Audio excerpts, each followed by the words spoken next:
Hi students, ഇന്ന് നമ്മൾ പഠിക്കാൻ പോകുന്നത് 8ാം ക്ലാസ്സിലെ 7ാമത്തെ ചാപ്റ്ററായ ബൈസെക്ടേഴ്സ് അഥവാ സമഭാജികൾ എന്ന പാഠഭാഗത്തിലെ 2ാമത്തെ പാർട്ടാണ്. അപ്പോൾ നമ്മൾ കഴിഞ്ഞ വീഡിയോയിൽ നമ്മൾ പഠിച്ചു എങ്ങനെയാണ് ഒരു പെർപെൻഡിക്കുലർ ബൈസെക്ടർ വരയ്ക്കുന്നത്. പെർപെൻഡിക്കുലർ ബൈസെക്ടർ എന്ന് പറഞ്ഞാൽ എന്താണ്? പെർപെൻഡിക്കുലർ ബൈസെക്ടർ അഥവാ ലംബ സമഭാജി എന്ന് പറഞ്ഞാൽ നമുക്ക് തന്നിരിക്കുന്ന സ്ട്രെയിറ്റ് ലൈൻ എ ബി നേർവര എ ബി 10 സെൻറ്റിമീറ്റർ ആണെങ്കിൽ ആ പെർപെൻഡിക്കുലർ ബൈസെക്ടർ, അതായത് ഈ നീല കളറിലെ വര എന്ന് പറയുന്നത് അത് കറക്റ്റ് 90 ഡിഗ്രിയിൽ മധ്യബിന്ദുവിൽ കൂടെ കടന്നു പോകും. മധ്യബിന്ദുവിൽ കൂടെ കടന്നു പോകുക എന്ന് പറഞ്ഞാൽ ആകെ എ ബിയുടെ നീളം 10 സെൻറ്റിമീറ്റർ ആണെങ്കിൽ ഓരോന്നും 5 സെൻറ്റിമീറ്റർ വീതം ആയിട്ട് മുറിക്കും.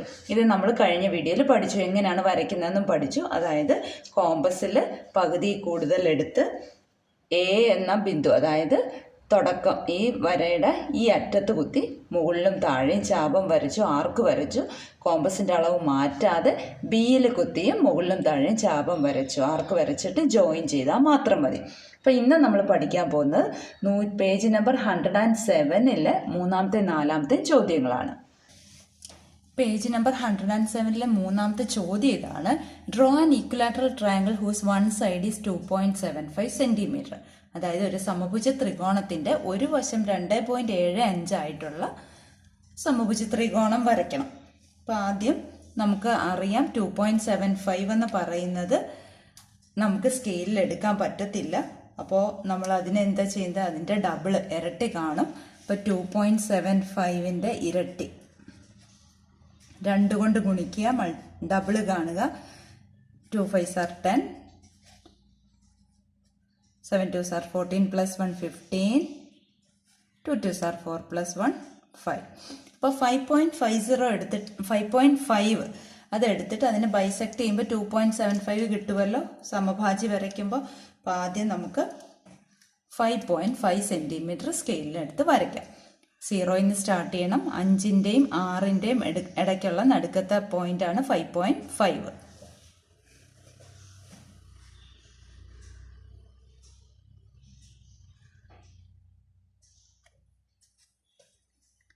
ഇതാണ് 5.5 സെൻറ്റിമീറ്റർ.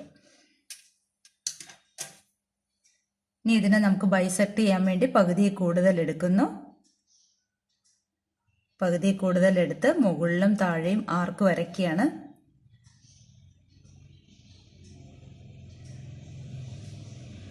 കോമ്പസിൻ്റെ അളവ് മാറ്റരുത്, മാറ്റാതെ ഇതിൻ്റെ അങ്ങേ അറ്റത്ത് വെച്ചും ആർക്ക് വരയ്ക്കുക.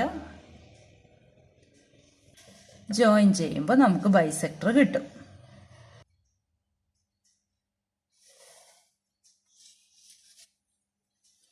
ഇപ്പം നമുക്ക് ലംബ സമഭാജി അഥവാ പെർപെൻഡിക്കുലർ ബൈസെക്ടർ കിട്ടി. ഇനി അതായത് ഇതിൻ്റെ ഓരോ വശവും 2.75 സെൻറ്റിമീറ്റർ ആണ്. ഇവിടെയും 2.75 സെൻറ്റിമീറ്റർ ആണ്. ഇനി നമ്മൾ ഇത് ഒരു വശമായിട്ടുള്ള ഒരു ഇക്വലാറ്ററൽ ട്രയാങ്കിൾ അഥവാ സമഭുജ ത്രികോണമാണ് വരയ്ക്കുന്നത്. അത് നമ്മളിത് ഇങ്ങനെ മുകളിലോട്ടാണ് വരയ്ക്കുന്നത്. അപ്പോൾ ഈ അളവ് ഈ 2.75 കോമ്പസിൽ എടുത്തിട്ടാണ് നമ്മൾ വരയ്ക്കുന്നത്. 2.75 കോമ്പസിൽ എടുക്കുക. ഈക്വലാറ്ററൽ ട്രയാങ്കിൾ എന്ന് പറയുമ്പോൾ എല്ലാ വശങ്ങളും തുല്യമാണ്. അപ്പോൾ മുകളിലേക്ക് ആ അളവെടുത്ത് വരയ്ക്കുക. ഇനി കോമ്പസിൻ്റെ അളവ് മാറ്റരുത്, 3ാമത്തെ വശവും അത് തന്നെയാണല്ലോ. ജോയിൻ ചെയ്ത് കഴിയുമ്പോൾ നമുക്ക് ഈക്വലാറ്ററൽ ട്രയാങ്കിൾ കിട്ടും.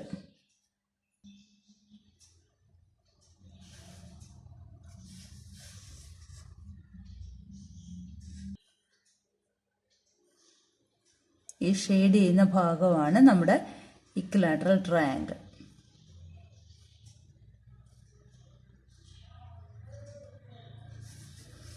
ക്ലിയർ ആയോ? അപ്പോൾ ഈ ജോയിൻ ചെയ്ത ഇതിലേക്ക് ഇവിടെ നിന്നും ഈ അറ്റത്തുനിന്നും ജോയിൻ ചെയ്ത് കഴിയുമ്പോൾ അത് ഇക്വലാറ്ററൽ ട്രയാങ്കിളായി. ഓരോ സൈഡും 2.75 സെൻറ്റിമീറ്റർ ആയി. ഇനി അടുത്ത ചോദ്യം ചെയ്യാം. ഇനി നമ്മൾ ചെയ്യാൻ പോകുന്ന 4ാമത്തെ ചോദ്യമാണ്: draw triangle whose one side is 4.5 centimetre and area 9 square centimetre. അതായത് ഒരു ത്രികോണം വരയ്ക്കണം. അതിൻ്റെ ഒരു വശം 4.5 സെൻറ്റിമീറ്ററും പരപ്പളവ് 9 ചതുരശ്ര സെൻറ്റിമീറ്ററും ആണ്. അപ്പോൾ നമുക്കറിയാം നമ്മൾ ബേസ് ആയിട്ടാണ് ആ 4.5 സെൻറ്റിമീറ്ററിന് എടുക്കുന്നത്. ഞാനിപ്പോൾ ഇവിടെ റഫ് ഫിഗറാണ് വരച്ച് കാണിക്കുന്നത്. ഇതിൻ്റെ പരപ്പളവ്, അതായത് ഏരിയയാണ് 9 സ്ക്വയർ സെൻറ്റിമീറ്റർ. നമുക്കറിയാം ഏരിയ കാണാനുള്ള ഇക്വേഷൻ നമുക്കറിയാം അല്ലേ? ഏരിയ എങ്ങനെയാണ് കാണുന്നത്? Area equal to half into base into height അല്ലേ? പരപ്പളവ് ഈക്വൽ ടു ഹാഫ് പാദം ഗുണം ലംബം. ഈ സമവാക്യം നമുക്കറിയാം. അപ്പോൾ പരപ്പളവ് കാണാൻ ഹാഫ് ഇൻറ്റു ഇവിടെ പാദം എത്രയാണ്? 4.5 ആണ്. ഇൻറ്റു ഹൈറ്റ് അഥവാ ലംബം നമുക്കറിയത്തില്ല. പരപ്പളവ് 9 ആണ്, തന്നിട്ടുമുണ്ട്. പിന്നെ നമുക്ക് ഇവിടെ സോൾവ് ചെയ്യാൻ നമുക്കറിയാം. കഴിഞ്ഞ ചാപ്റ്ററിൽ നമ്മൾ പഠിച്ചതാണ്. എങ്ങനെയാണ് സോൾവ് ചെയ്യുന്നത്? എച്ച് കാണാൻ വേണ്ടിയിട്ട് എച്ചിൻ്റെ കൂടെ ഗുണിച്ചിരിക്കുന്നതിന് അപ്പുറത്തേക്ക് കൊണ്ടുപോകുമ്പോൾ ഹരണമാകും, എച്ചിൻ്റെ കൂടെ ഹരിച്ചിരിക്കുന്നതിന് അപ്പുറത്തേക്ക് കൊണ്ടുപോകുമ്പോൾ ഗുണനമാകും. അപ്പോൾ എച്ച് മാത്രം മതി നമുക്ക് ലെഫ്റ്റ് സൈഡിൽ. റൈറ്റ് സൈഡിലുള്ള 9 അതേപോലെ എഴുതി. ഇവിടെ ഗുണിച്ചിരിക്കുന്ന 4.5 അപ്പുറത്ത് പോയപ്പം ഹരണമായി. ഇവിടെ ഹരിച്ചിരിക്കുന്ന 2 ഇപ്പുറത്തോട്ട് വന്നപ്പം ഗുണനമായി, മൾട്ടിപ്ലിക്കേഷനായി. പിന്നെ 9നെ 4.5 കൊണ്ട് ഹരിക്കുമ്പോൾ, അല്ലെങ്കിൽ 4.5ന്റെ ഇരട്ടിയാണ്, ഡബിൾ ആണ് 9. അപ്പോൾ ഇത് തമ്മിൽ ക്യാൻസൽ ചെയ്ത് പോയിട്ട് ഇവിടെ 2 വരുമല്ലോ. ഇപ്പോൾ ലാസ്റ്റ് എന്ത് വന്നു? 2 × 2 4 സെൻറ്റിമീറ്റർ എന്ന് ആൻസർ കിട്ടിയല്ലോ. എന്ത്? ഹൈറ്റ്. അതായത്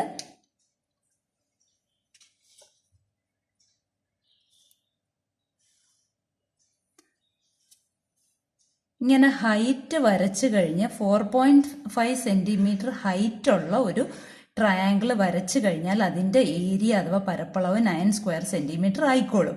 അപ്പോൾ ഹൈറ്റ് വരയ്ക്കണമെങ്കിൽ നമുക്ക് എങ്ങനെ വേണേലും ഹൈറ്റ് വരയ്ക്കാം അല്ലേ?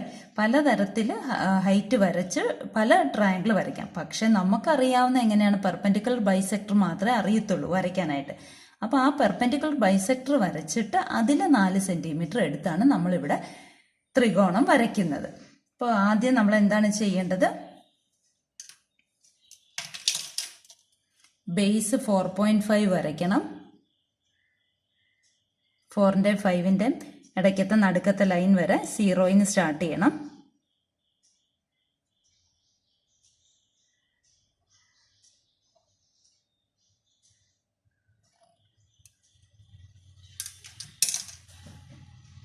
പകുതി കൂടുതൽ എടുത്ത് പെർപെൻഡിക്കുലർ ബൈസെക്ടർ വരയ്ക്കണം.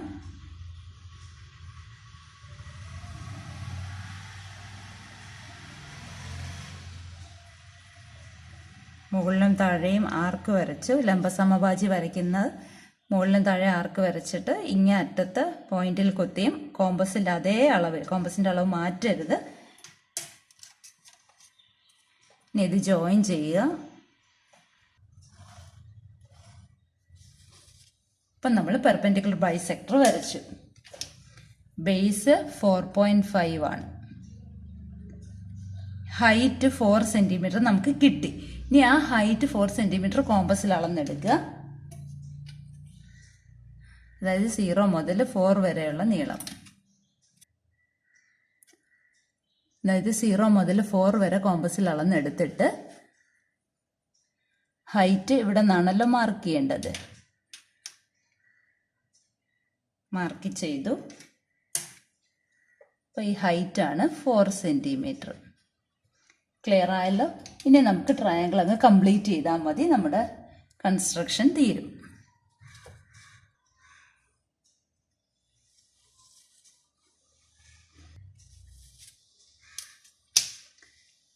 മനസ്സിലായല്ലോ? ഇപ്പോൾ ട്രയാങ്കിൾ കൺസ്ട്രക്ട് ചെയ്തു. അതിൻ്റെ ബേസ് 4.5 സെൻറ്റിമീറ്റർ ആണ്, ഹൈറ്റ് 4 സെൻറ്റിമീറ്റർ ആണ്. അങ്ങനെ വരയ്ക്കുമ്പോൾ അതിൻ്റെ പരപ്പളവ് അഥവാ ഏരിയ 9 ചതുരശ്ര സെൻറ്റിമീറ്റർ ആയിക്കോളും. ക്ലിയർ ആയല്ലോ? എല്ലാവരും വരച്ച് പഠിക്കുക.